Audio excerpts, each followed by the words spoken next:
Bom, pessoal, então a ideia é justamente eu falar um pouco, uma visão um pouco diferente, acho que até mais administrativa, de gestão da lei do bem e alguns outros pontos de, acho que como todo esse ecossistema está se desenvolvendo, mas também como ele deveria talvez estar se desenvolvendo, que acho que foi um ponto que todos comentaram, né? Ele não está como deveria estar, né? Mas então como que ele poderia estar, né, no nosso caso?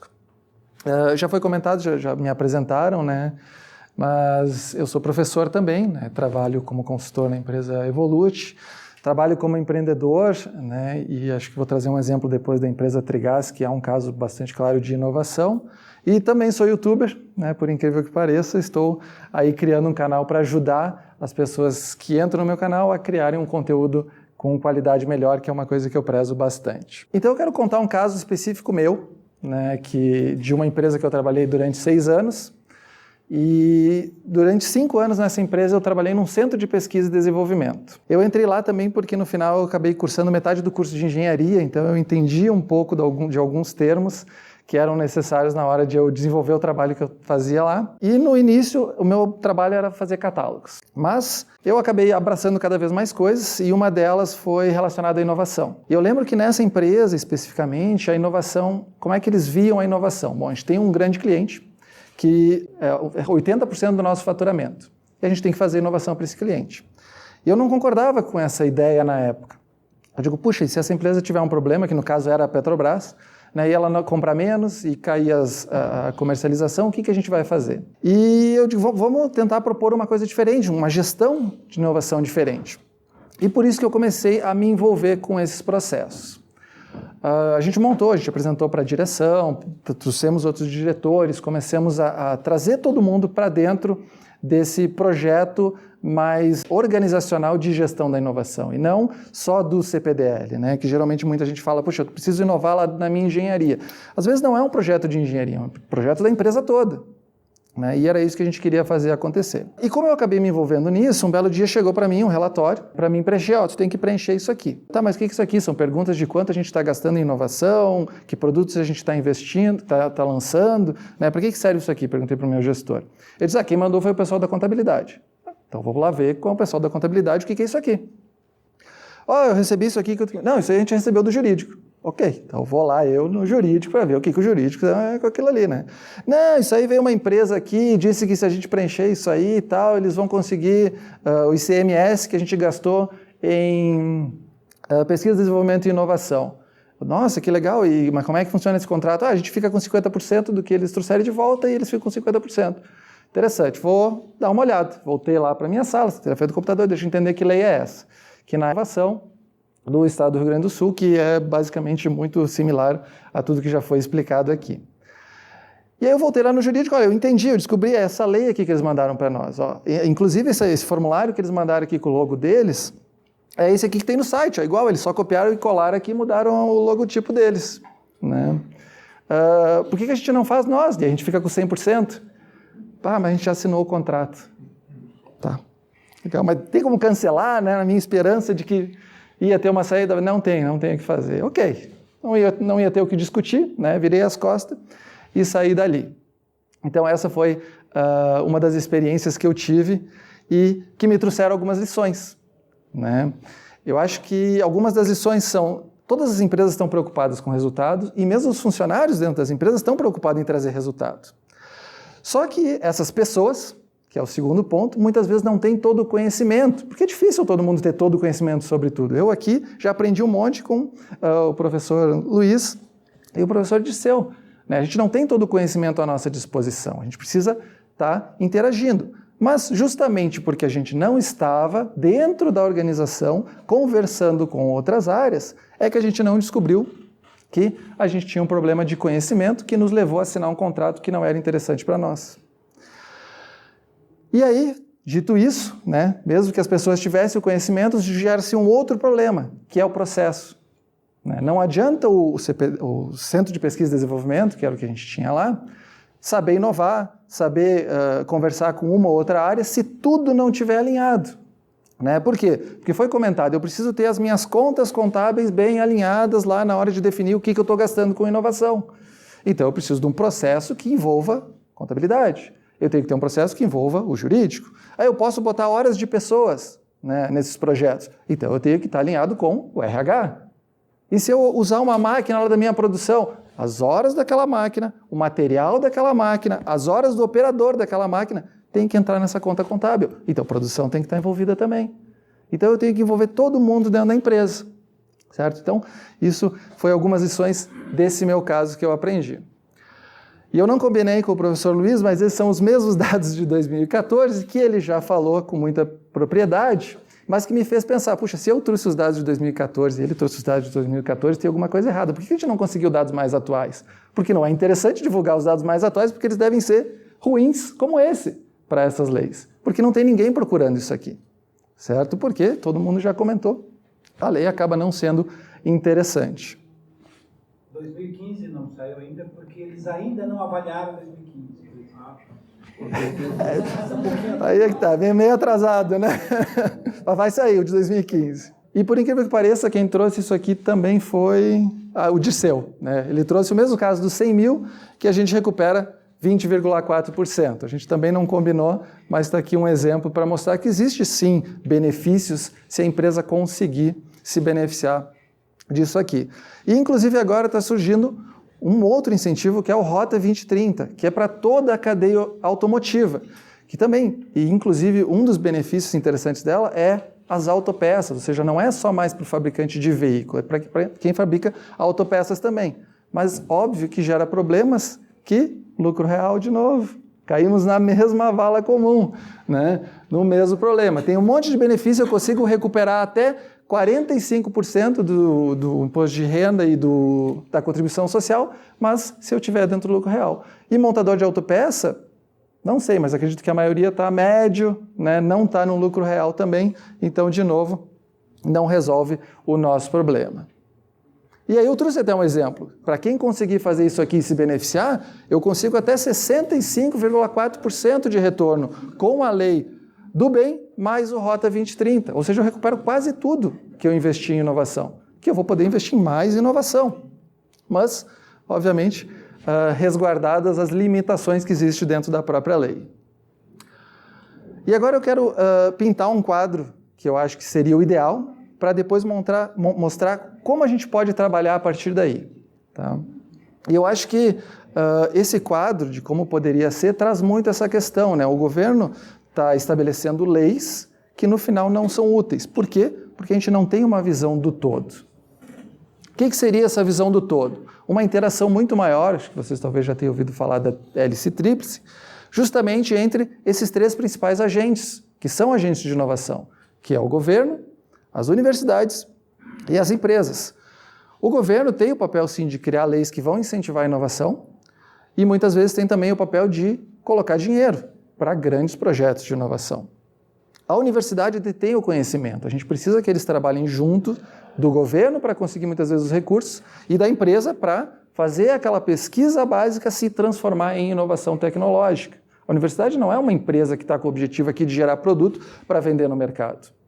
Mas ela tem que entregar algum resultado para a empresa, que ela sim vai ser o agente de inovação. E eu gostaria de trazer 3 citações aqui desse livro, ele é de 2006, tá? Que fala sobre o desafio da inovação, que ele pega dados do Brasil e dados da Coreia do Sul e faz um comparativo. Mas eu quero trazer essas 3 citações específicas do caso brasileiro, para a gente ter uma ideia do panorama atual. Então, o que acontece? Hoje essa interação entre universidade, governo e empresa não ocorre como deveria acontecer. Ela deveria ser muito mais intensa, mas ela também deveria estar alinhada em esses agentes.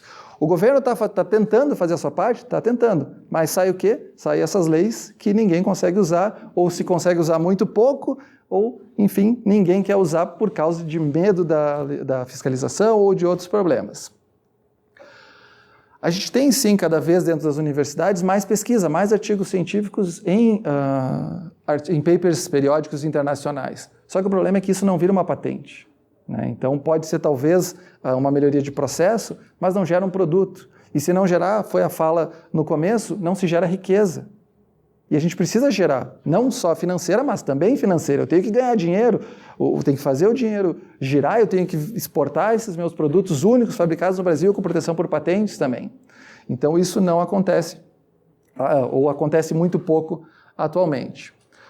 E por fim, acho que não cabe discutir justamente de quem é a obrigação de gerar uma patente com a pesquisa científica. A verdade única que a gente consegue saber é que a interação entre universidade e empresa é muito pequena, é muito pouca, né? Ou pelo menos não consegue transformar a ciência básica em uma inovação tecnológica que vai para o mercado.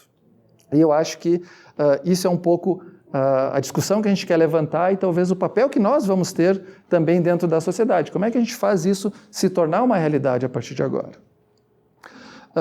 E geralmente a gente tende a ver a inovação como um processo linear, porque isso facilita mentalmente a gente entender como é que funciona a inovação, né? Então eu tenho a minha pesquisa básica, faço a aplicada, experimental, faço a produção e vendo aquilo ali. Mas se a gente quer montar um sistema nacional de inovação que envolva esses 3 agentes e tantos outros, a gente precisa de um modelo muito mais complexo, que não é a minha ideia de desdobrar esse sistema, mas é para vocês entenderem que não é, puxa, vamos pegar o Rovier lá, que ele sabe alguma coisinha, vamos pegar mais um pesquisador que sabe outra coisinha e vamos levar ele para dentro da empresa e aquilo ali vai ser a inovação do século. Não vai ser assim que vai acontecer as inovações de impacto, né? A gente precisa de um modelo nacional de inovação, né, que envolva as empresas, as redes de empresas, que estão crescendo bastante, que foi comentado, as agências governamentais, elas precisam saber do que as empresas precisam para entregar uma lei que seja útil para essas empresas, de todos os tamanhos.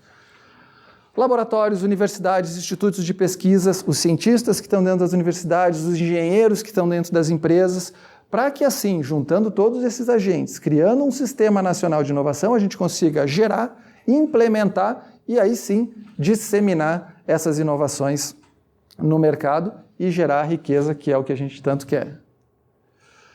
E onde está a empresa nesse papel todo, né? Então a gente começa a fechar e tentar enxergar onde é que está a empresa, né? E qual é a importância da empresa nesse papel. É na empresa que ela acontece, que o Schumpeter já falava, por causa do papel do empreendedor. É ele que pega a oportunidade e tenta levar ela para o mercado, jogar ela para o mercado. Não é o governo, né? Não é a universidade até pode fazer um spin-off, alguma coisa assim, mas quando ela faz o spin-off, ela está dizendo que eu não tenho competência para isso, transforme isso aqui numa empresa e vamos vender isso aqui, vamos gerar riqueza. Então, a empresa é o dínamo da inovação, certo? Então, a gente precisa dela, assim como precisa da universidade, assim como precisa do governo para nos dar esse suporte. E aí sim a gente vai conseguir ter uma estratégia nacional de inovação envolvendo todos os agentes necessários que vão estar alinhados para fazer tudo o que precisa ser feito, botar dinheiro onde precisa se colocar, fazer leis no que precisa ser feito e lançar produtos que precisam ser lançados para o nosso mercado. Mas a gente não tem isso, essa é a verdade. Né? A gente falou um monte de coisa, né? Só que a gente tem um monte de limitação, a gente sabe tudo que está errado, obviamente existem trabalhos, está tentando se melhorar isso, mas a gente não tem isso agora. O que a gente pode fazer? E aqui eu queria trazer um pouco a teoria das redes interorganizacionais, que foi falado das redes de empresa, né? Mas não no sentido de montar redes de empresa, mas no sentido de colaboração. Porque quando que as empresas vão se juntar com outra empresa ou com outra instituição para fazer alguma coisa acontecer? Quando sozinho eu não consigo fazer. Eu não consigo pegar e fazer a inovação acontecer sozinho dentro da minha empresa. Eu preciso da minha equipe. Uma empresa não consegue fazer isso acontecer, ela precisa da universidade. A universidade não consegue fazer pesquisa sozinha, ela precisa de dinheiro e vem de algum lugar, e muitas vezes é do governo. Então eu preciso juntar essas forças de forma a gente colaborar. E a matriz CPC, que é justamente a matriz que avalia quando que essas empresas estão mais interessadas, né, são mais impulsionadas a fazer a cooperação. Justamente quando eu tenho uma importância estratégica na minha atividade, mas eu não tenho competência suficiente para desenvolver isso. Por exemplo, provavelmente a maioria das empresas entende que inovação é importante, mesmo que não faça. Eu acredito que elas entendem que existe uma importância na inovação, então deve ter uma importância estratégica alta. Mas elas não têm competência para fazer aquilo. Que está onde, por exemplo? Pode estar dentro da universidade. Então a universidade pode sim ser um meio de ela cooperar para fazer isso acontecer.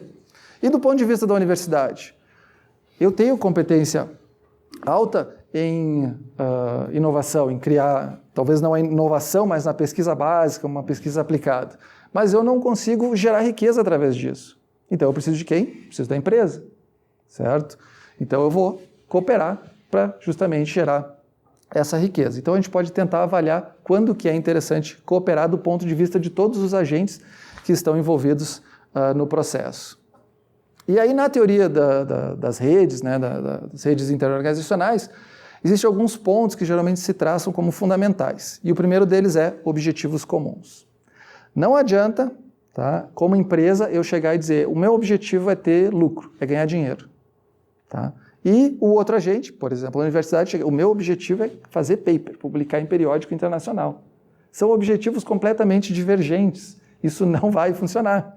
Certo? A gente tem que tentar, de alguma forma, alinhar os nossos objetivos para que eles sejam comuns e a gente ande de mão dada com um objetivo comum. Tá? Devem existir mecanismos de interação para a gente se aproximar das empresas, para as empresas se aproximarem da universidade. Eu acho que esse evento é uma dessas interações que está surgindo e outras que provavelmente vão surgir no futuro. Mas a gente tem também que ter instrumentos de gestão. Né? Por que é importante o instrumento de gestão? Vamos supor que a empresa diz, eu tenho um projeto aqui, eu tenho uma ideia e eu quero desenvolver isso aqui, testar esse protótipo em 6 meses. Legal, aí chegou a universidade, eu vou te colocar aqui um doutor, ele está entrando agora no doutorado, né, um doutorando, e ele tem 4 anos para se doutorar. Ele vai te dar uma forcinha aí. 4 anos? Eu pedi em 6 meses. A gente tem que estabelecer quanto tempo vai ser dedicado para aquilo, quais são os objetivos que a gente quer tirar daquilo ali, como é que a gente vai fazer aquilo ali acontecer realmente entre esses agentes que são diferentes. Estou citando aqui empresa, universidade, mas pode ser qualquer agente, pode ser 2 empresas, pode ser 2 instituições de ensino, pode ser o que for. Se a gente não tiver alinhado e tiver com isso bem, de forma contratual até alinhados esses objetivos, corre o risco de não acontecer. E aí a gente tem os ganhos competitivos, que é o que eu ganho com isso. Né? Quando um supermercado pequeno se junta com outros 10 supermercados pequenos, qual é o objetivo dele? O ganho que ele vai ter competitivo? Reduzir custo na hora de comprar, vai comprar um lote menor, reduz o custo, melhora a competitividade. O mercadinho pequenininho não tem condições de investir em marketing para divulgar a marca dele. Ele juntou com 10, eles juntaram uma quantidade maior de dinheiro e agora eles conseguem divulgar melhor. São ganhos que eles estão tendo, de visibilidade, legitimação. Aí vai ter outras opções. Dito isso, né, como é que a gente faz realmente para implementar tudo isso? Então, questão de resultados, a gente tem que mostrar que vai ter resultado para todo mundo, a universidade vai ganhar com essa parceria, a empresa vai ganhar com essa parceria, né, e como todos os terceiros que muitas vezes se envolvem, né, tem escritórios de consultoria, escritórios jurídicos que estão contribuindo, o que eles ganham? Cada um tem que ganhar alguma coisa com isso, ninguém está aqui fazendo favor nem nada, cada um tem que estar bem definido. Né? Pô, me ajuda aqui com o negócio. Não, te ajudo, mas o que eu vou ganhar com isso? Não, e eu devo estar preocupado também. O que você vai ganhar com isso por estar participando? Porque essa preocupação de colocar o outro também, tipo, o que você ganha com isso, ajuda a gente a alinhar os nossos objetivos. As pessoas são importantes, envolver as pessoas. É uma coisa que a gente já estava conversando com a professora Isabel, existe muito conhecimento, né? E eu lembro o meu caso que eu comentei do centro de pesquisa, que o pessoal do jurídico não tinha esse conhecimento, o pessoal da contabilidade não tinha aquele conhecimento e aquele contrato foi assinado. Se essas pessoas tivessem um mínimo de conhecimento, saíssem talvez da universidade com isso, ou tivessem participado de um workshop que nem esse, elas saberiam que, não, peraí, vamos analisar um pouquinho isso aqui antes da gente assinar isso aqui para ver se a gente não está fazendo bobagem. Então a gente precisa levar o conhecimento até essas pessoas. E eu acho que esse aqui é um dos primeiros passos, além de tantos outros. E aí veio o grande desafio, depois da gente mostrar que tem resultado e a gente capacitar as pessoas, é fazer a mudança. Porque, sim, existe muita gente que vai estar lá na sua zona de conforto, sentado, acomodado e, puxa vida, mudar o meu processo? Não, está indo tão bem assim. Né? Como é que a gente faz para mudar isso? Mudar esses processos que devem envolver pessoas diferentes para que a gente colha resultados realmente significativos. E aí vem o grande desafio, né, que é mais uma pergunta, como é que a gente faz essa cooperação acontecer para que todos os agentes envolvidos, seja a empresa, a universidade e até mesmo o governo e a sociedade como um todo, colham os frutos da pesquisa, desenvolvimento e inovação. Era isso, pessoal. Muito obrigado.